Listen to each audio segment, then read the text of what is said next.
Hello everyone, and welcome to a special edition of our Instagram live discussions. I know this conversation was initially scheduled for International Literacy Day, and I'm really glad that we were able to reschedule it. No worries. The conversation is still about literacy, and definitely we're gonna talk more about the author's journey. My name is Khalil Ayed, and I'm the Digital Media Associate for the Muslim-American Leadership Alliance, and I'll be your host for this conversation. So thank you, Nazhah, for being here, and thank you for your time and energy. Before we get started, I want to share a little bit about Mala for those who doesn't maybe know about it. So as a council member of the UN ECOSOC, which is the Economic and Social Council and the UNCSW, Mala works to amplify Muslim Americans' voices in celebrating the community's cultural heritage and identity. And literacy has always been important pillar in Mala's mission and programming, from storytelling, educational webinars, professional development, community building, and beyond. In reflection of these values, it's really my honor to sit down with author and poet Nazhah Khawaja, live from Chicago, to discuss her recently published book, which is a great book called The Other Side of Life, and also learn about her journey. So thank you again, Nazhah. Thank you, Khalil, and thank you, Mala, for all that you do. I would, if it's okay, just like to add that I've always felt that Mala celebrates women, and I know, and I know personally, just working with Flex, just the immense respect and the gratitude that he has for women. And he shared with me some of his, just his personal journey with taking care of his family. And I just have a lot of respect for the integrity of the organization and the integrity of the individuals that work with Mala. It's very important. It goes hand in hand, right? The people who represent the company, what the company represents. And I feel that the values align beautifully. Thank you so much. That's really an honor. So, Nazhah, before we start, we'd love to learn, more about you. Can you please share with us a little bit about your journey with Nazhah? Yeah, I would say, just as it relates to kind of maybe the beginnings of my writinghood. My father was a classical singer in Indian ghazals and poetry. And he wrote poetry, he sang poetry, and he was very much kind of a refined musician and a refined person of the arts. So I was introduced into that world when I didn't even know what that world was. And just going to his sessions, his, I guess you would call it like jam sessions, where these musicians get together and they're having a good time. And it's nothing, it was, you look for these sessions now and there's stages, right? I think Mala's producing the Qawwali or helping with the programming of the Qawwali event, which is going to be spectacular. But it's definitely more organized now. And there's a stage for these performers. When my father first immigrated to the United States, along with his friends and people with this rich culture inside of them, there was no stage for them. But this was a big part of their lives. And so they created the stage in people's basements or rented out some space in these restaurants or the back halls of places. And so this is where my mom would try to take us as often as we could, but we were young children. And these sessions would kind of go on for hours and hours and hours.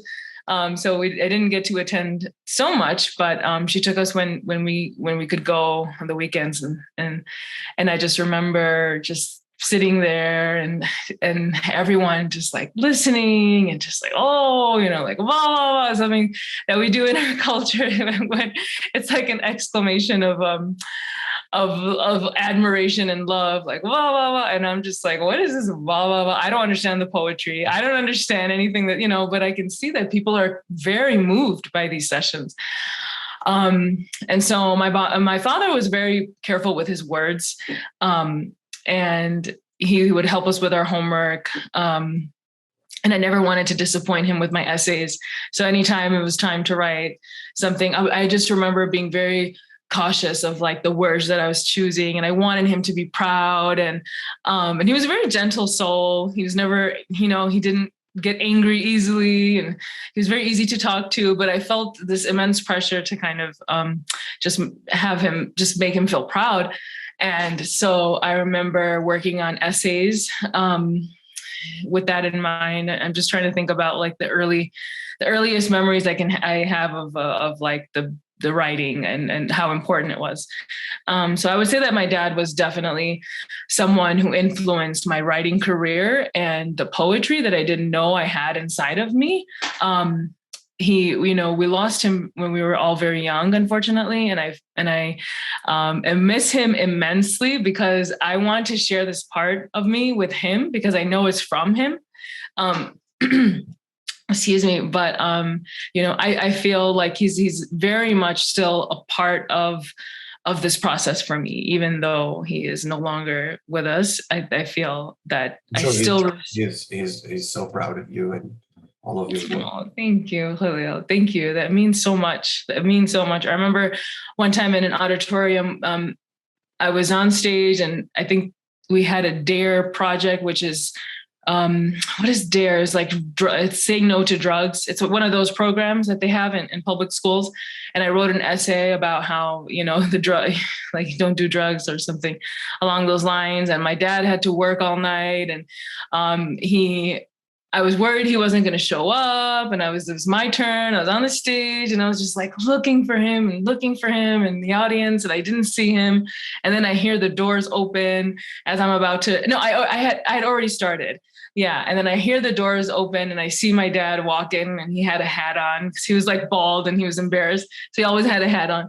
And then the principal was like, please remove your hat. And I'm like trying to read, and I'm on the stage, and I'm so happy that he's finally there. And it was, I remember that moment, just being so excited that my father was there to like, just be part of this, me on the stage reading an essay about like saying no to drugs, right?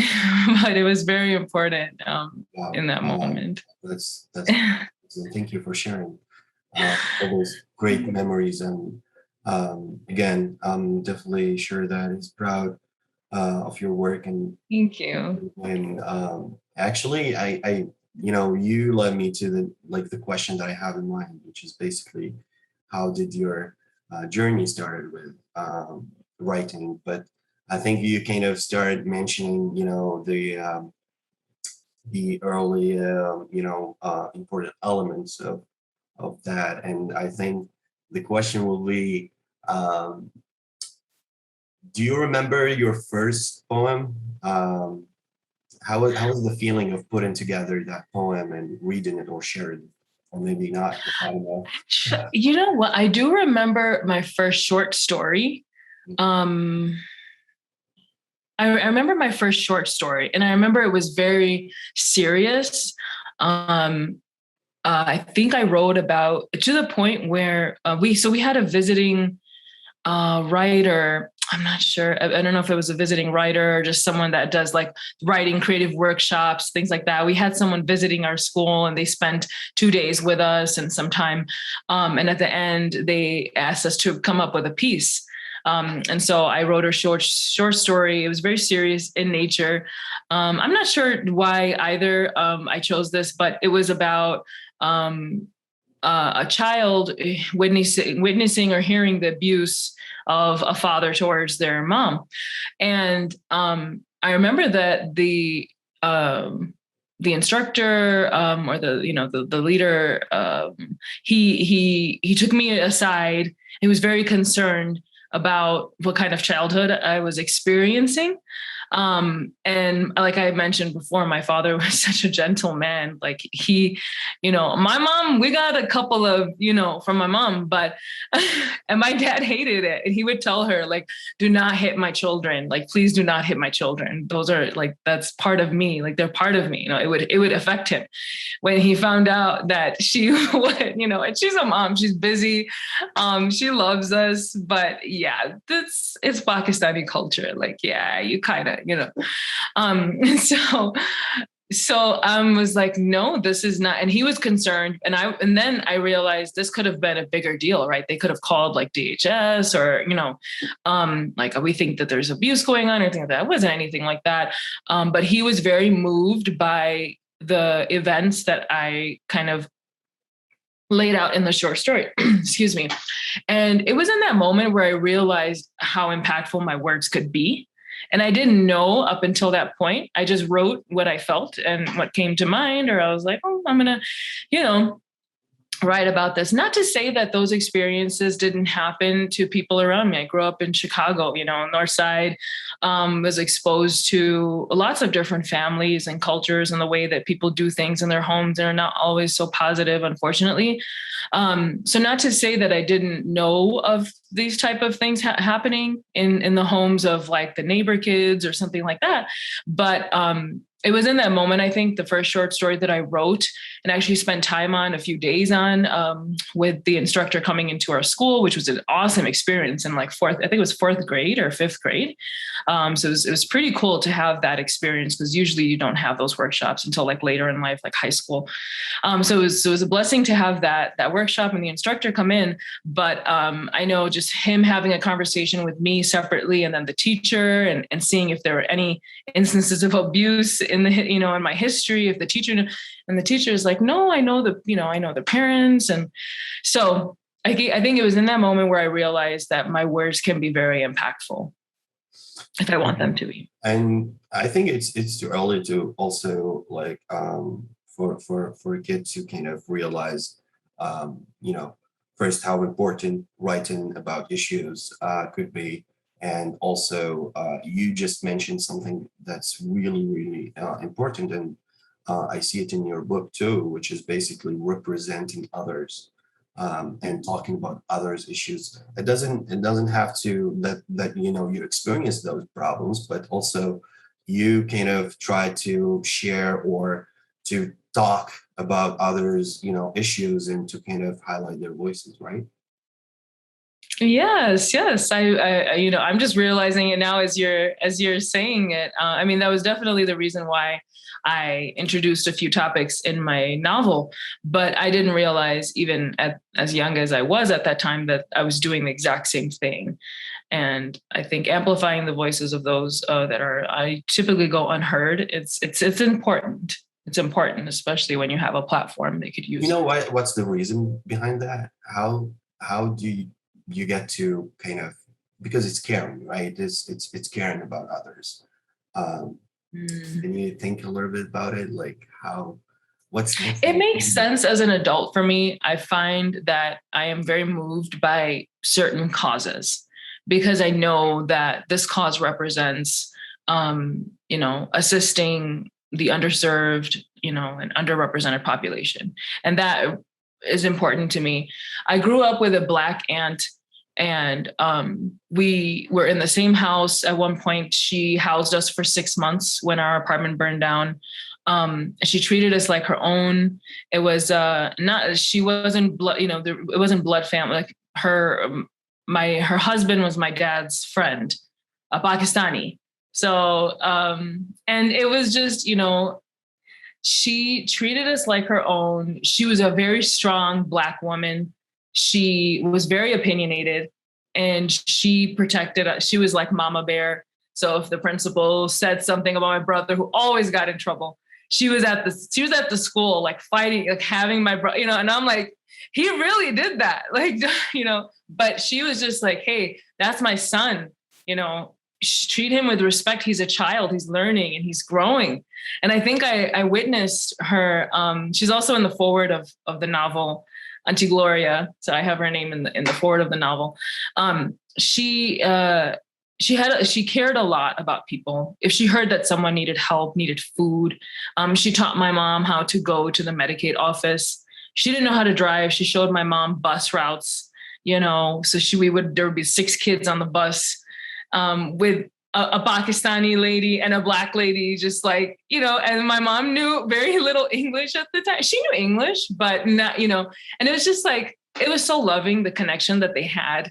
And I, as you asked the question, like, this is something that just popped in my head. Like, I didn't think about this, but I did see how much she showed care, and she was very active in showing care, when it came to just, if someone needed to, she housed us for 6 months, like 6 people, 2 adults, 4 kids. That's a lot of people. When my family come over, I'm like, okay, I love you guys, but like, my kids are not sleeping on time. You know what I mean? Like, but no. And she didn't even ask, my mom and my dad were like, we're finding an apartment. She never asked us when we would have an apartment ready and when we would move out and stuff. So, and you know what I hated the most, Khalil, if I could just add something real quick, I'm sorry.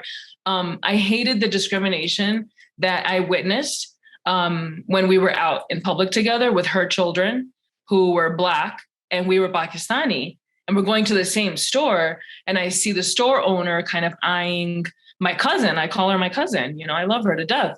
And it affected me because I'm like, that's my family, and why aren't you giving me that same eye or like that same scrutiny? Like, what am I doing in the aisles and stuff? Why are you only projecting that onto her because she looks visibly different, and it was unfair to, to witness that firsthand. Does these experiences kind of impacted your like writing? Let's call it activism. Yes, most definitely. Being introduced to discrimination as a child when you don't even know what that word is, you just know what it means because you see it and you feel it. It definitely did influence my activism because these were people that I completely cared about and I knew who they were. And it was just like people not giving them even the chance to, and already putting them in a category of like, oh, well, we're going to watch them because they might steal, but it's like, why aren't you watching me? I could steal. So I would say most definitely. Well, we always hope for a better, world. And actually, speaking of the world, you kind of, after growing up in the United States and, living in Chicago, and then you moved to live abroad. There's, you kind of visited another part of the world, and I think you went to Pakistan. Yes. And Lahore, mostly. So, yeah, I want to hear about that journey.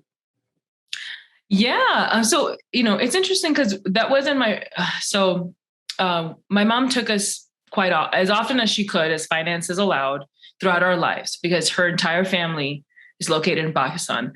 And she wanted us to know who our family was. She wanted us to know our culture. And then she missed home quite often. She felt very lonely in a country that, was language not her own, people are not her own. And so every 2 or 3 years, I want to say, we did visit Pakistan, and visiting is a completely different experience than like having to live and function and survive in a country. So I would say that our cousins did an excellent job, and our family, in glamorizing like this place, and which they should, right? Someone comes to Chicago, I'm like, I'm going to show you this. I'm going to show you this. I mean, do I really show them some of the bad stuff? Not really, so I don't blame them, but it was hard so when I did move there, I was married. My first husband is from Pakistan. And so I moved there as we were waiting out the immigration process. And it took a while. We thought it would only take a year. It took about 4 years. And so that's why I was there. Yeah, it took an extremely long time. And that's why I was there for about 3 years. I did visit during that time. My mom, she broke her ankle or she severely injured her ankle and she needed help. So I was back here helping her. Then I went back. So I was back in Chicago during those 3 years, but I did live out there, work out there. And it wasn't as glamorous as I had always imagined it or experienced it in the past prior to that, prior to that living experience. Trying to work, before I left here, I graduated from DePaul with a degree in finance and marketing. And I received 2 job offers for starting at 50, 60K. I turned those down to go to Pakistan. Trying to apply in the business sector there was a nightmare. I wasn't a male, clearly. I did not have any connections in the business realm. And unfortunately in Pakistan, I mean, it's true for many places around the world, including America, but those connections mean a lot, and they were like, it wasn't just that they didn't want to hire me. It was the fact that I heard this from 2 different employers. Why don't you look into teaching? Or why don't you apply in the, because in Pakistan, the women are either, teachers, or they are part of the the nursery programs for the younger children. If you have the money and the resources, you find women in the medical field. But typically the business field is not for women in Pakistan, and the industries and the business. And that was it was offending. I have immense respect for teachers. Don't get me wrong. More than half of my family have teachers. My grandmother was a principal in the school in the village. But I was just like, I have a business degree. This is what I studied, and this is what I want to work in. And, so eventually I did apply, and I wanted to work, and I wanted to be part of this, just integrate myself. It was very hard. I was not close to home. We didn't have Skype and WhatsApp. And, in those days, we did have Facebook. We didn't have Instagram and Snapchat where you're instantly connected to your family members. It wasn't like that. And it was very difficult. So sorry. Yeah. Yeah. I ask, when I do these interviews, I ask, especially people who travel from their own countries to the US, how did you manage to find that balance between, your identity and the American identity? I guess I'm going to ask you the same question, but in the opposite. I didn't have a balance. I was always criticized for being American. That's the country of the devil, or I don't know. People have the most, and it's funny because they're not completely wrong, but it just felt like I was defending my identity as an American to people who couldn't even really stand up for their own identity. Right? It's like, well, what is Pakistan? How is your identity related to being Pakistani, Islamic Republic of Pakistan? Where are the values? I don't see the values. I see patriarchy. I see misogyny. These have nothing to do with our faith. And people are carrying these ways of living out in the name of faith, in the name of religion, which was so uncomfortable for me. My relationship with my faith was completely different from what I was witnessing. It was just, I had a different experience, and I had a very loving and encompassing, and this is lifestyle kind of, growing up with that about my faith. And it was completely devastating to see just how far away from faith people were as they were claiming it. And I'm not trying to judge, because I need work on my own character and actions. But, if I do something that's not okay, I'm not going to declare that it's okay in Islam, is what my point is. And living these experiences, and, you experienced it firsthand. Has that created the need of writing the novel? I think it really, yeah, that was the basis of, I was mortified.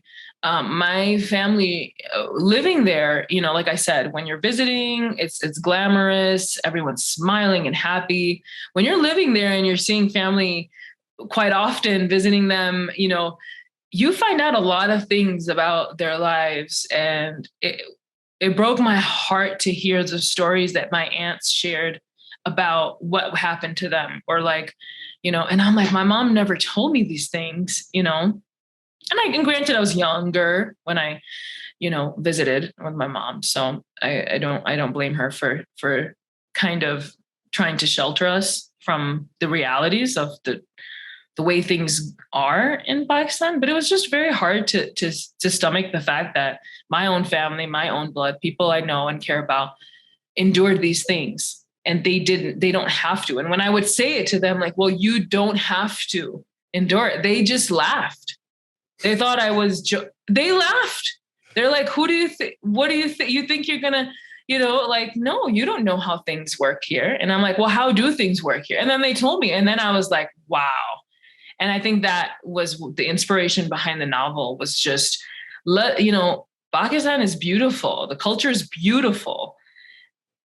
There are parts of the culture that I'm in total disagreement with.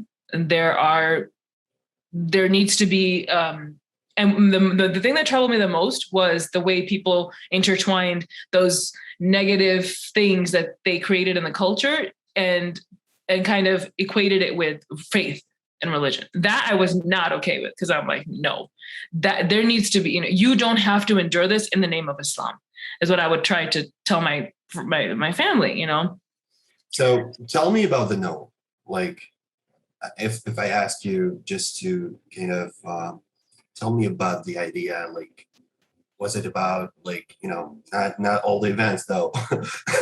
We still need you don't want to spoil it. Get the book, and definitely we're gonna put the link in the bio of our Instagram and Mala National, and definitely they can access like to the to the link to get their own book and read it. Thank you, Khalil. Thank you. Yeah, so tell me about it. Tell me about the novel in general. It's a combination of all of the things that I discovered out there, or most of the things that I discovered out there, that really blew my mind away in a very bad way. Like, not in a good way. I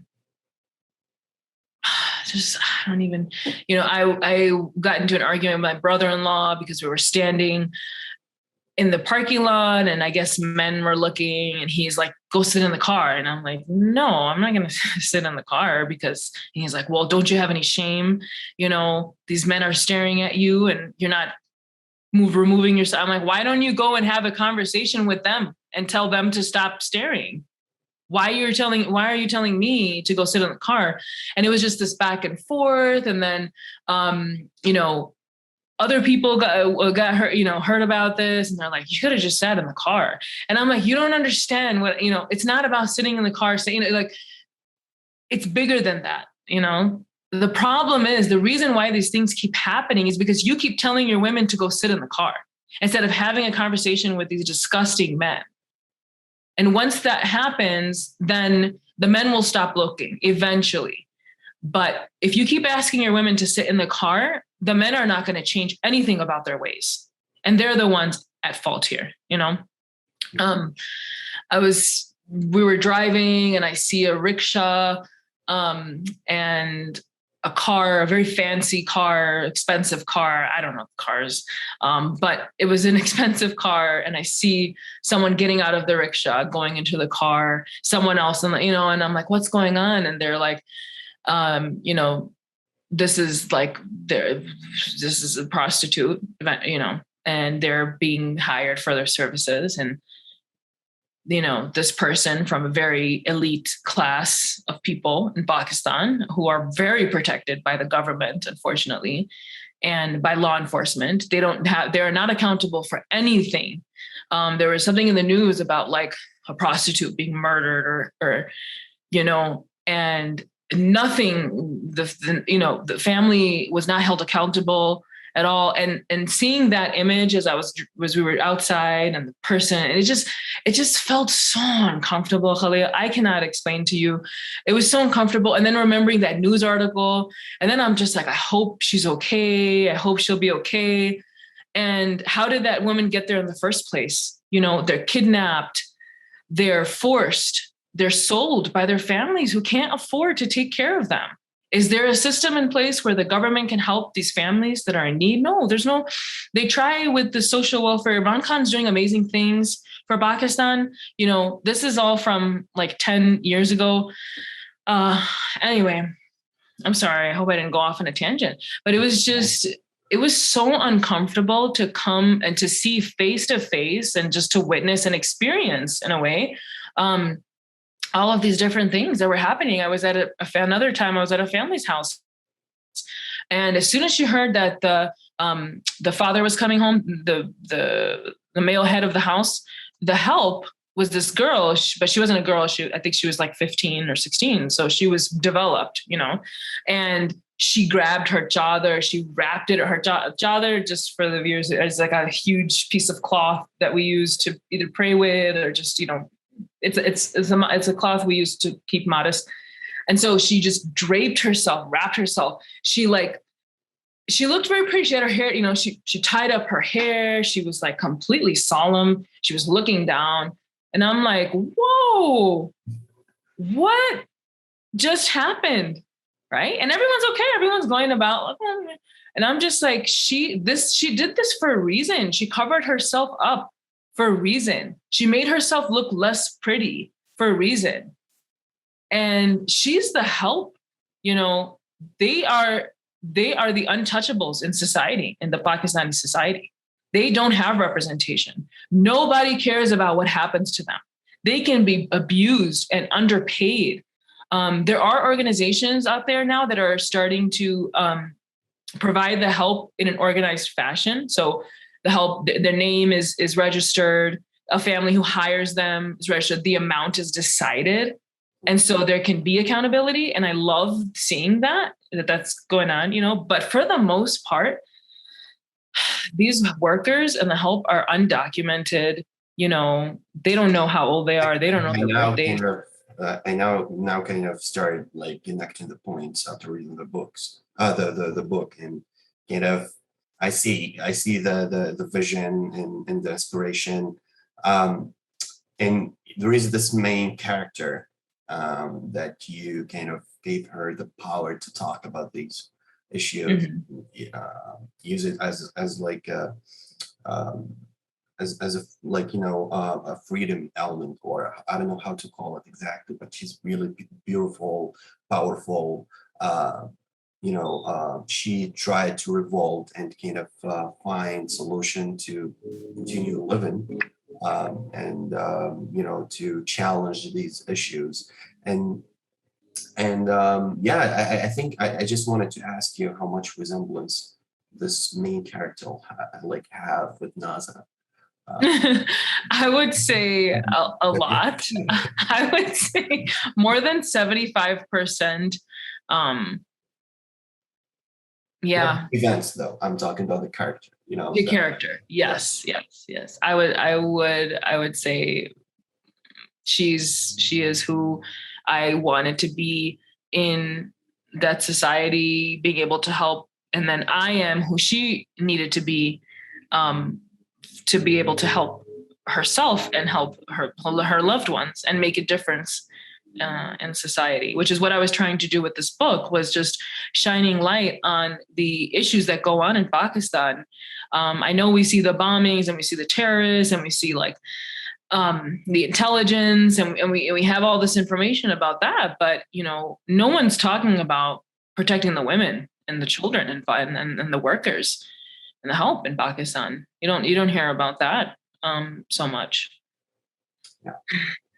And definitely can relate to other countries too, and a lot of parts of the world. So you, like within the book, you talked about the voice of her mother, of the main character mother.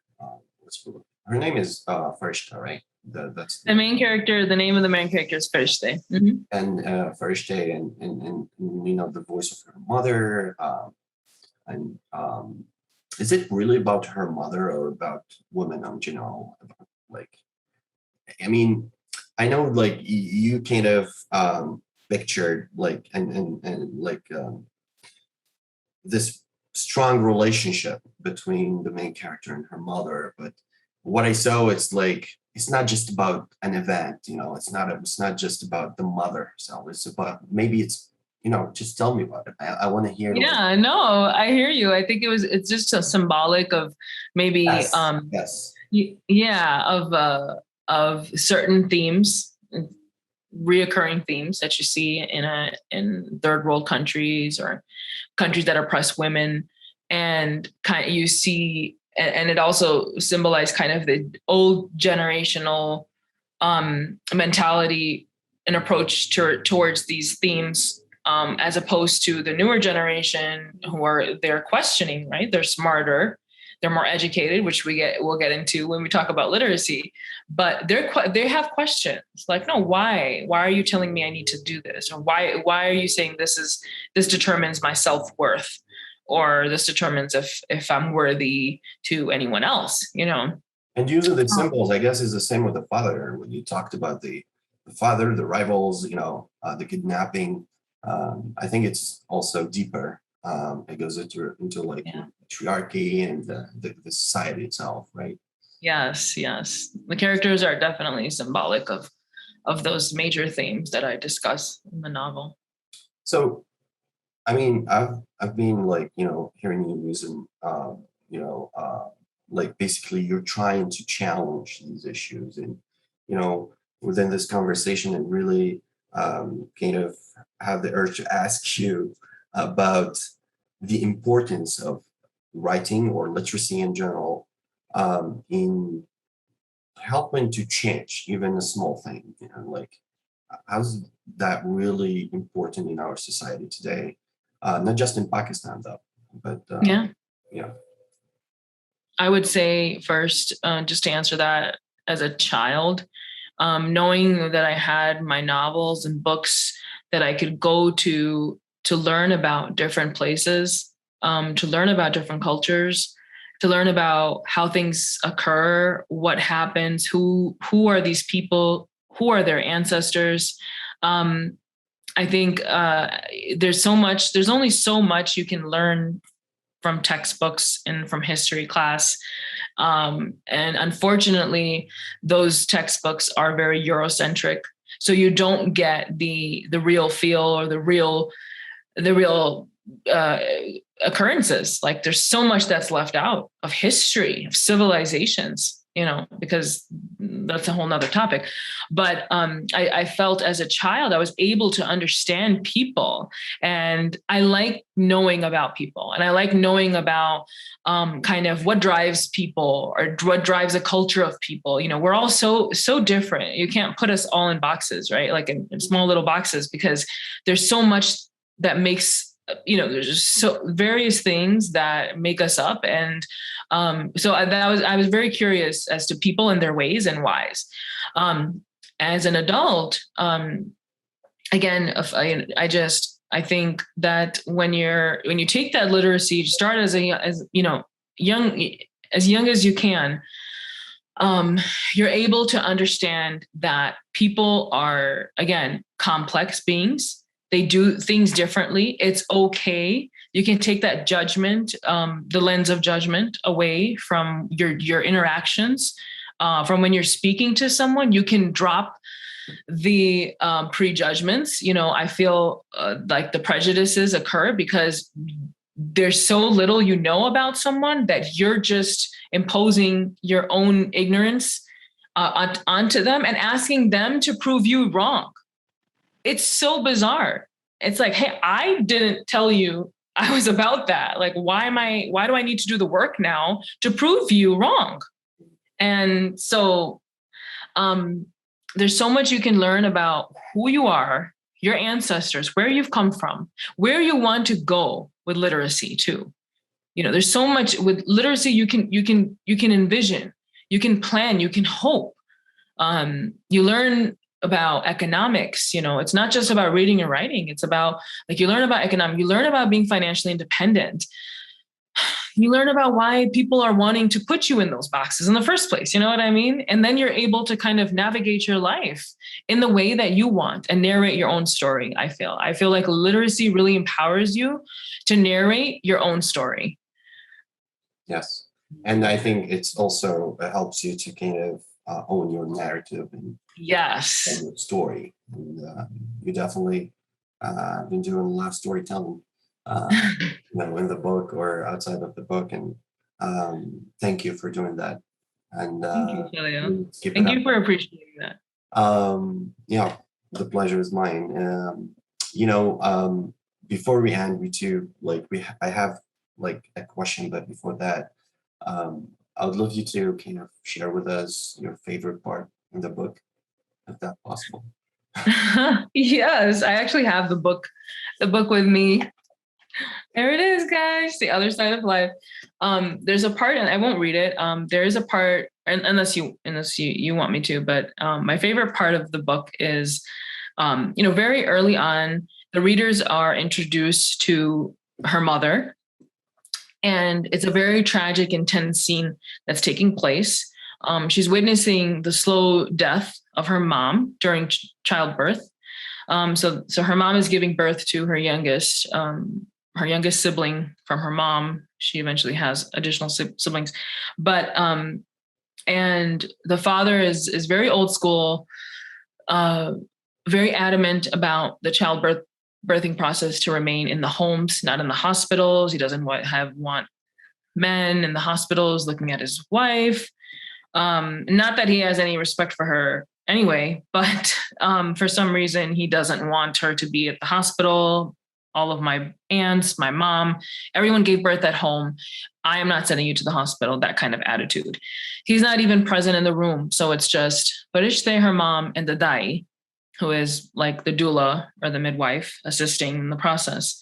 And she can visit, and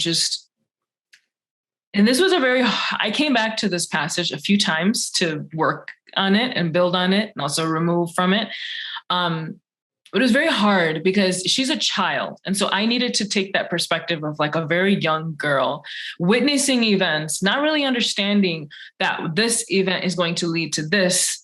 And the pool of blood she sees is going to, and then she realizes that's coming from my mom and she's not going to be helped. My father is not going to help her. So as a young child, she's being introduced to this extreme process of childbirth. Nobody else there to help her mother. Her mother has no family, very alienating. So she's exposed to this loneliness, helplessness. And the fact that her father is so adamant about not assisting her mom. So she's exposed to the neglect, and then she sees the life leaving her mother as a new life enters this world. And the mother is trying to still connect with the new life by providing the name. And that's the one thing that Farishta is very sure as she's grieving and after all of this, and the father's there and he says, it's a girl, it's not a boy. He's very upset that it's not a boy, which is another big, huge issue with our culture, is like that the boys' lives are much more celebrated than a girl's life. And she names her, that the young child, she names her, keeping that one last thing that she could of her mother, alive and present in that room, in that space.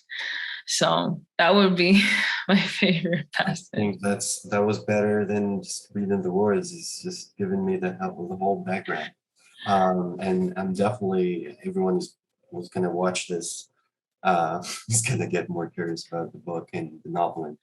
And again, if you guys want to get the book, just click the link on the bio on our Instagram. My last question is, what advice or message you have to young writers or girls in general in the world? I would say do not get discouraged by, sometimes your friends and family, they mean well and they say things to you, or they'll try to give you the advice and you take it with a grain of salt. No one else is living your life. Do not get discouraged by the thought of, I received crazy messages like, you're not going to make any money off this novel. My mom, bless her heart and soul, bless her with health.